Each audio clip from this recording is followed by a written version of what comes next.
Oui, qui ne sont pas forcément utiles puisque l'arbitre de touche avait d'une manière très nette signalé la faute, mais également M. Segura. Et le joueur qui est toujours au sol. Sur ce plaquage haut de Peter Lima, il y aura là aussi une pénalité. Là, il faut s'assurer maintenant que le joueur ne soit pas touché.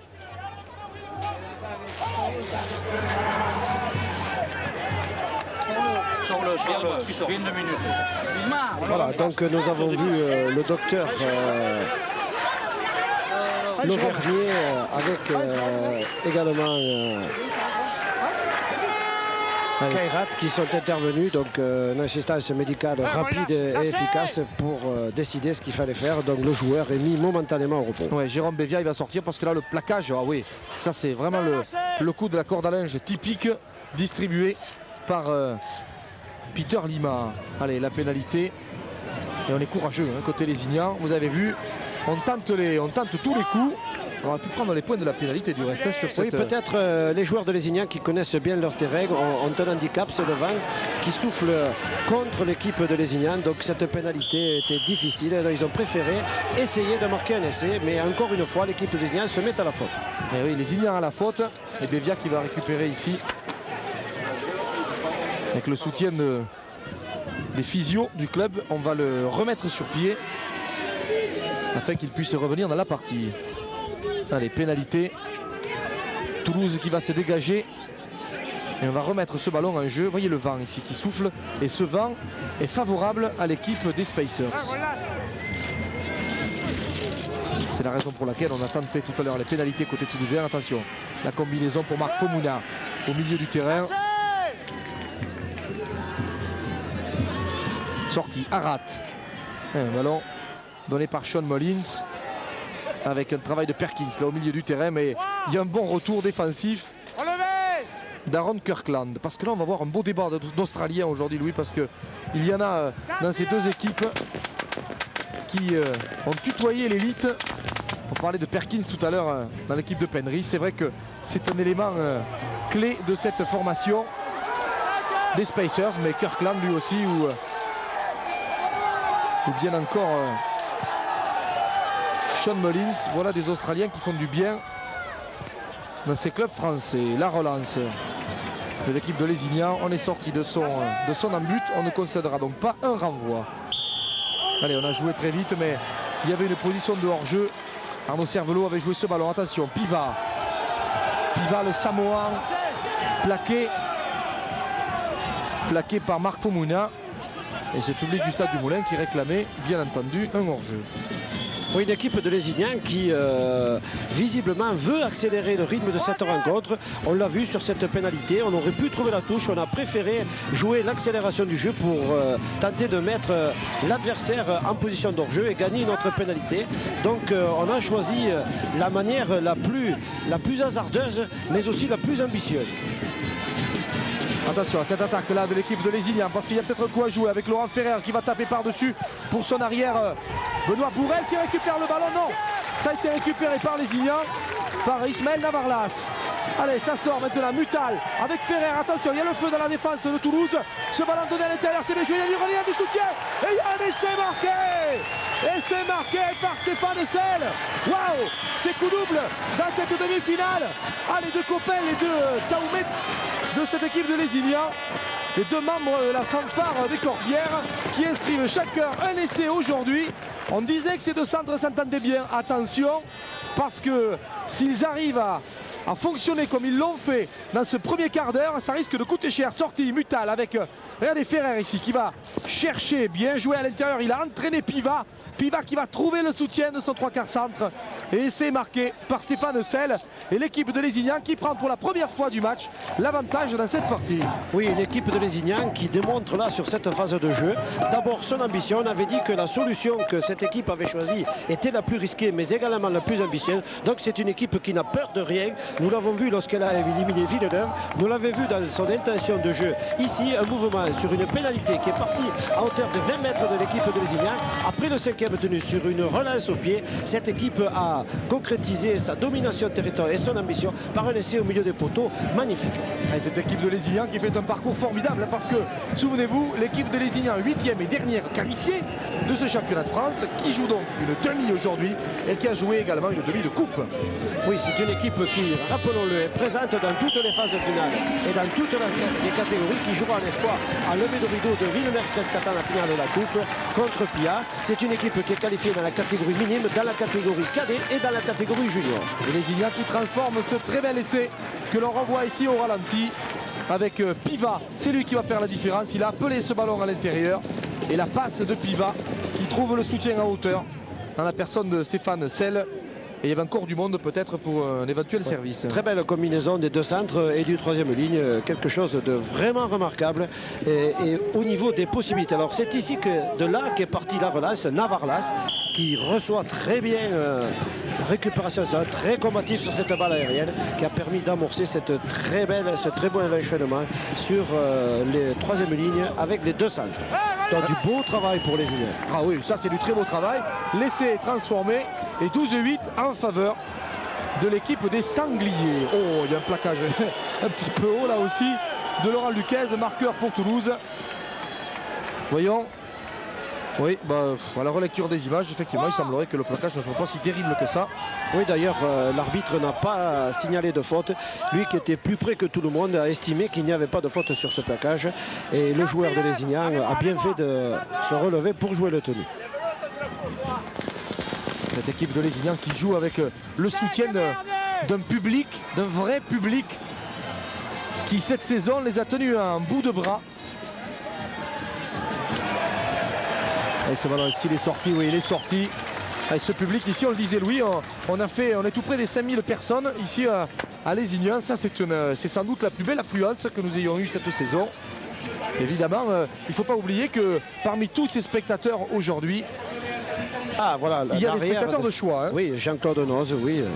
L'arrière de l'équipe victorieuse en 68 avec Limoux, mais Lézignanais de cœur aussi. Sortie pour l'équipe de Lézignan, ce ballon à l'extérieur. C'est bien joué pour Cervelot qui tente de passer les bras pour donner ce ballon. Cervelot qui est pris. Il y a Ferrer qui va écarter ce ballon pour l'équipe de Lézignan avec Piva. Piva qui rentre à l'intérieur des 10 mètres. Piva qui est pris sur la ligne des 5. Ça sort maintenant avec la passe. Ouais, c'est bien joué à l'extérieur. Ce ballon, Sarda, troisième tenue. Et Navarlas qui va faire office de demi de tenue sur cette action avec Sarda à nouveau. La passe pour Mutal qui se faufile dans la défense. Mutal qui est pris par Fomuna. C'est le quatrième tenu. Sortie de Sarda, bien joué. Le redoublement à l'intérieur. On va revenir maintenant le talonneur Mutal. C'est pas fini. On redouble le ballon toujours vivant et toujours pour l'équipe de Lézignan. Navarlas, ça va rebondir avec Valero là-bas à l'extérieur. La passe est bien jouée de Foulquier. Retour intérieur. Le ballon toujours vivant. Oh là là, que ça va vite, c'est formidable. Ce qu'on voit ici, le ballon pour Piva. C'est pas fini. Oh, quelle action extraordinaire. Lézignan qui va peut-être aller à l'essai avec la libération de Ferrer. Non, le ballon perdu. Oh, quelle action d'envergure. Quelle action d'envergure de Lézignan qui aujourd'hui n'a peur de rien et qui tente tous les coups et qui ne nourrit aucun complexe face à cette équipe des Spacers que d'aucuns donnent favori dans cette demi-finale. Mais vous l'avez souvent entendu, on l'a souvent dit Louis, rien n'est fait dans les phases finales et tout peut arriver. Il n'y a plus de favoris, il n'y a plus d'outsiders, il n'y a que des prétendants et aujourd'hui l'équipe de Lézignan a revêtu la panoplie du parfait finaliste. Hein. Oui, c'est une équipe qui est débarrassée de tout complexe. C'est une équipe qui n'a plus rien à perdre puisqu'elle a réalisé un excellent parcours en Coupe et en championnat. Elle a joué déjà la demi-finale de la Coupe, elle a été battue. Donc pour elle, c'est la finale avant Charletti. C'est aujourd'hui que cette équipe va savoir si elle a toutes ses chances pour, oui ou non, aller disputer la finale d'un championnat de France. Une attente un match qu'on attend depuis 25 ans ici à Lézignan. Attention, il y a un joueur qui gêne un peu pour la réalisation du tenu. Et oui, le joueur est entré en contact. Le tenu. Vous gênez le tenu, dit l'arbitre, monsieur Segura. Pénalité. Et Arnaud Cervelot qui face au vent, hein, qui va dégager son camp. C'est pas vraiment évident hein, pour Cervelot de trouver une très bonne touche. Il ramène en tout cas le ballon en hauteur de la ligne médiane. Relâche, lâchez.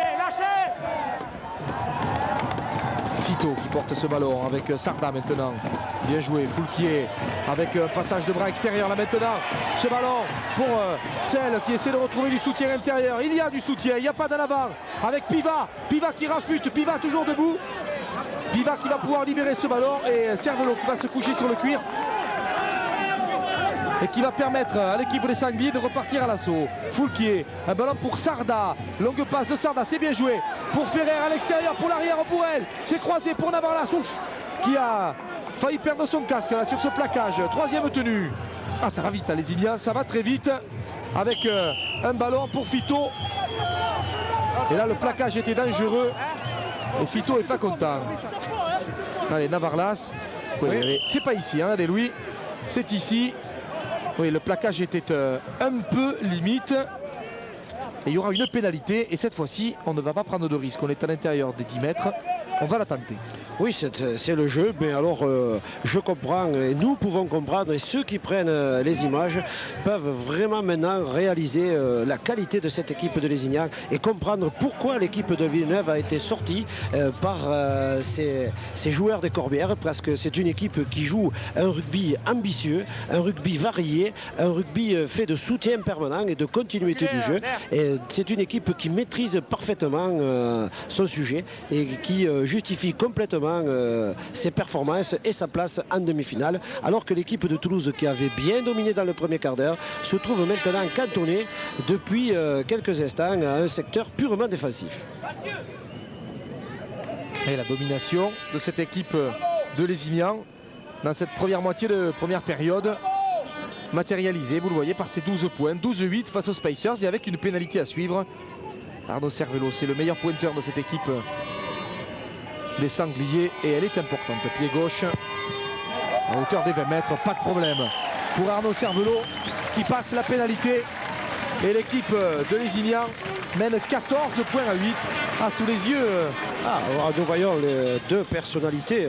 L'une, évidemment, M. Ferré, le président de la fédération, et Michel Mailly, que dans le milieu trésiste, on ne présente plus. C'est quand même le dernier capitaine de l'équipe qui a connu une équipe de France à battre l'Australie il y a quelques années. C'était en décembre 78. Et Arnaud Cervelo qui a passé cette pénalité. 14-8. Et le renvoi sera long, mais il va profiter bien évidemment à l'équipe de Lézignan. Belle image, comme si vous y étiez, la réception de ballon. Nul doute que vous avez vous aussi tremblé sur votre fauteuil à l'idée de commettre un en avant. Oui, ensuite, pour les téléspectateurs, pour qu'ils se fassent une idée exacte de la puissance du soleil et de sa position, il faut regarder les ombres des joueurs et on peut comprendre la prouesse technique qu'a réalisé Benoît Bourrel de se saisir de cette balle dans l'embut de voler avec le soleil dans les yeux. Et par rapport à l'ombre, Louis, est-ce que vous arrivez à lire l'heure? Non. Parce que c'est assez vrai ce que vous disiez, effectivement.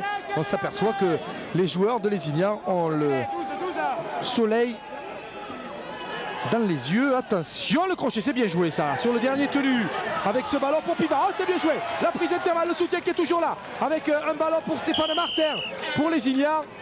Et nous étions sur le dernier tenu, il va y avoir un changement de mer. Ouh, mais Dieu que cette équipe de Lézignan joue vite. Allez, ce ralenti, ce plaquage de Sean Mullins. Et Toulouse qui va récupérer le ballon à présent à hauteur de la ligne médiane.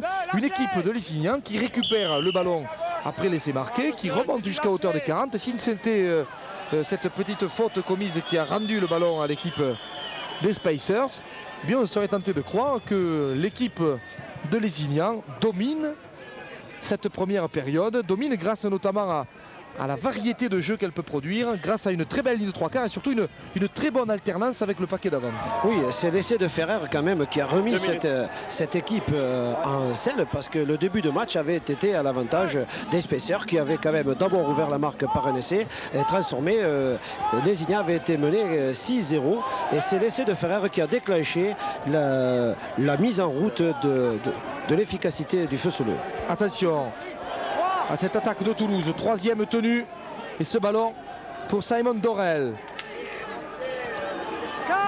Allez, on va faire percuter les avants, quatrième tenue. On avance avec Troy Perkins, De Penris, Sean Mullins, la croisée, c'est bien joué de Mullins, ce ballon toujours vivant, il faut passer la balle. Peter Liman a essayé de taper à suivre, mais dernière faute de main qui grève cette belle attaque toulousaine. Ça ne doit pas faire plaisir à Patrick Pedrazzani, l'entraîneur, qui est du reste aux côtés d'Hervé Guiraud, n'est-ce pas Hervé? Oui, tout à fait, Rodolphe. Je pense, Patrick, que vous attendiez certainement à cette forte pression lésignanaise. Oui, on l'attendait même presque différemment. Bon, là, elle est sur le jeu. En plus, on fait une ou deux fautes directes et on perd un joueur. Donc, jouer à 12 avec beaucoup de chaleur, comme ça, c'est dur. On a eu quelques problèmes de placement. On prend 2 essais et puis on prend un peu le feu. Mais bon, on prend l'engagement indirect. On prend une fois où on doit laisser sortir le ballon. Mais bon, c'est normal, quoi. Puis, c'est des matchs un peu différents. C'est le premier match avec grosse chaleur. Il y aura plus d'espace. Bon, là, on est un peu fébrile, mais on va voir, tout peut se passer, quoi. Merci, Patrick.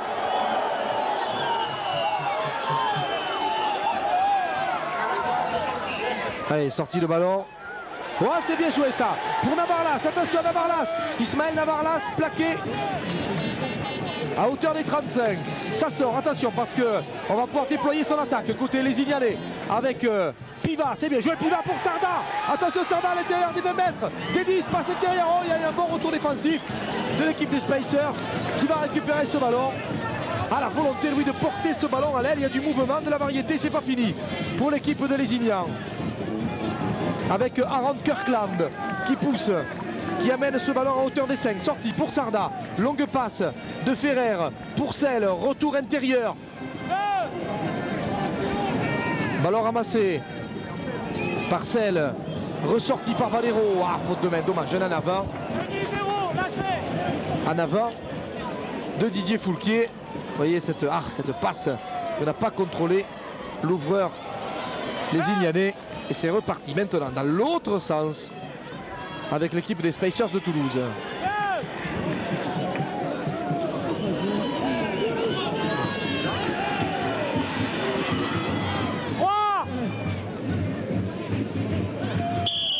Coup de sifflet de l'arbitre, monsieur Segura. Et oui, pénalisé. Regardez ici sur cette image la percée d'Ismaël Navarlas qui s'était échappé. Oui, on s'aperçoit, Rodolphe, que cette rencontre est très incertaine malgré l'écart au score qui existe de 14-8 en faveur de Lézignan, parce que chaque faute entraîne évidemment beaucoup de pertes de terrain et beaucoup d'incertitudes dans le dispositif défensif adverse. Et qui va décrocher son billet pour la grande finale du championnat de France le samedi 20 mai à Charletti à Paris. Eh bien, peut-être l'équipe de Toulouse, peut-être l'équipe de Lézignan. En tout cas, c'est une rencontre qui n'a pas encore rendu son verdict. Loin s'en faut, parce que 14-8, les Sangliers mènent devant les Spacers. Mais il faut savoir que l'équipe de Toulouse, donnée favorite aujourd'hui, a du mal face à une équipe de Lézignan qui peut créer le danger avec des joueurs extrêmement lucides, mobiles et déterminés. Dans ce dernier carré, sortie Mullins, attention à la passe de Mullins. N'était pas en avant, le rebond favorable, ballon à l'extérieur, peut-être laissé marquer, ah oui, oh ça sera un essai pour Toulouse, et c'est marqué par les Toulousains, et c'est marqué par les Spacers.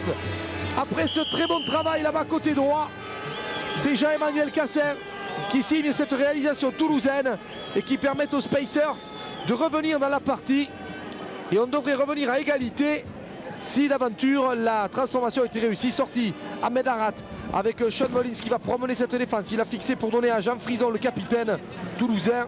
Récupération de balle de Perkins et la passe pour le 3/4 centre Cassin. Ça, c'est du bon travail et ça récompense lui cette régularité toulousaine, cette rigueur que l'on connaît chez ces Spacers qui depuis le début de la compétition sont sans conteste une des formations les plus solides du championnat.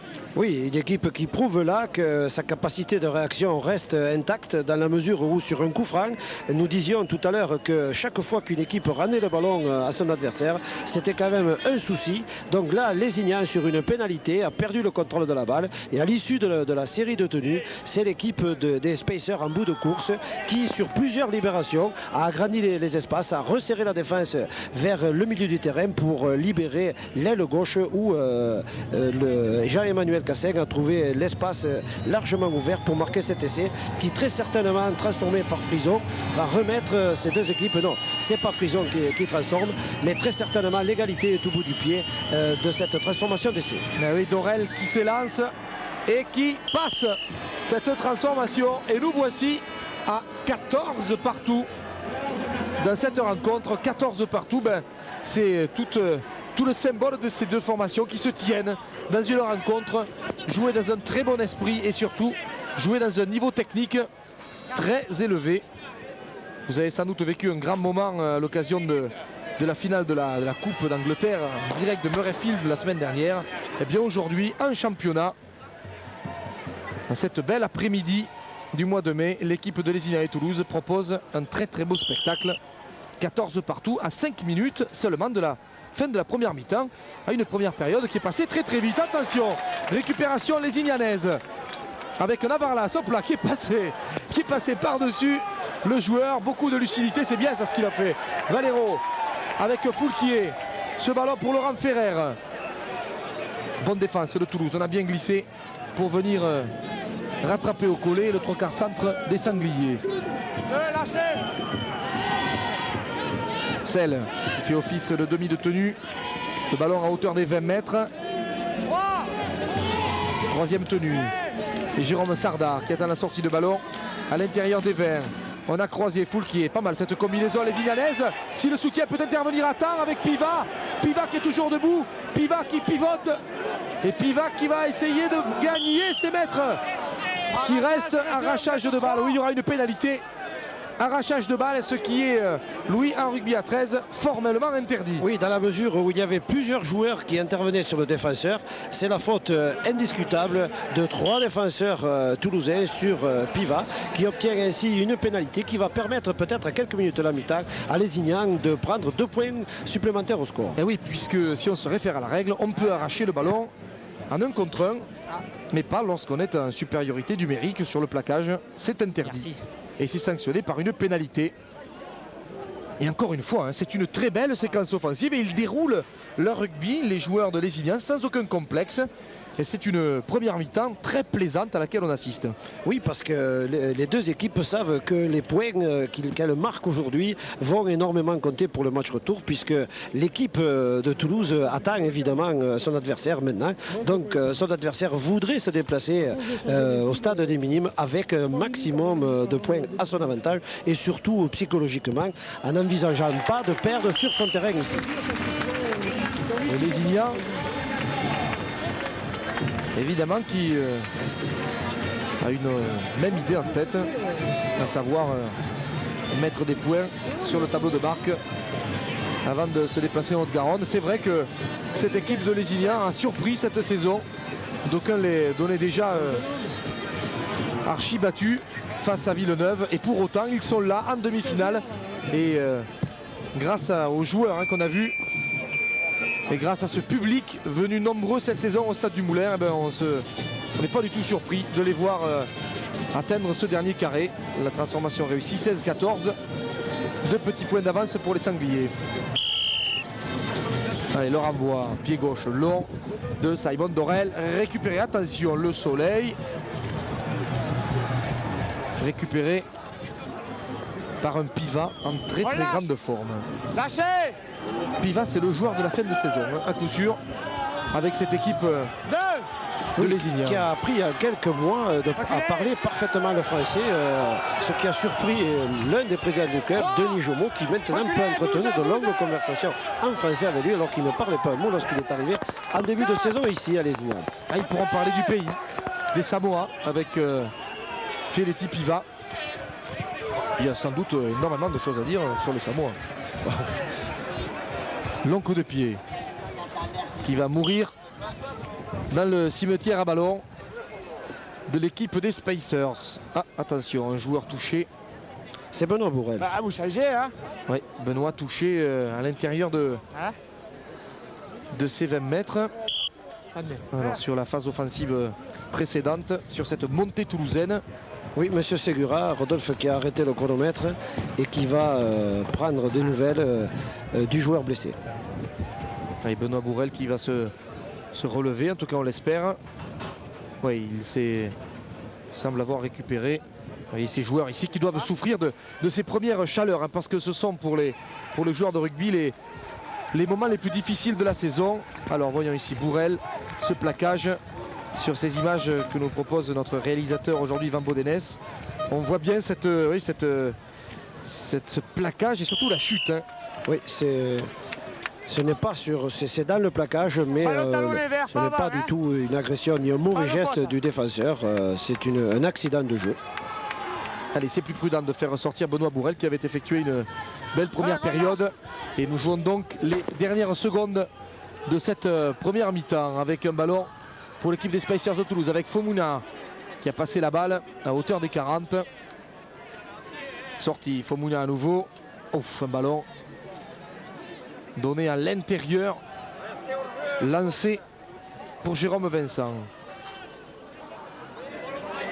Ballon toujours vivant et toujours pour les Spicers. Attention, Perkins qui a chuté. Et l'arbitre, Monsieur Segura, qui siffle la fin de cette première période sur la marque de 16-14 en faveur de l'équipe de Lézignan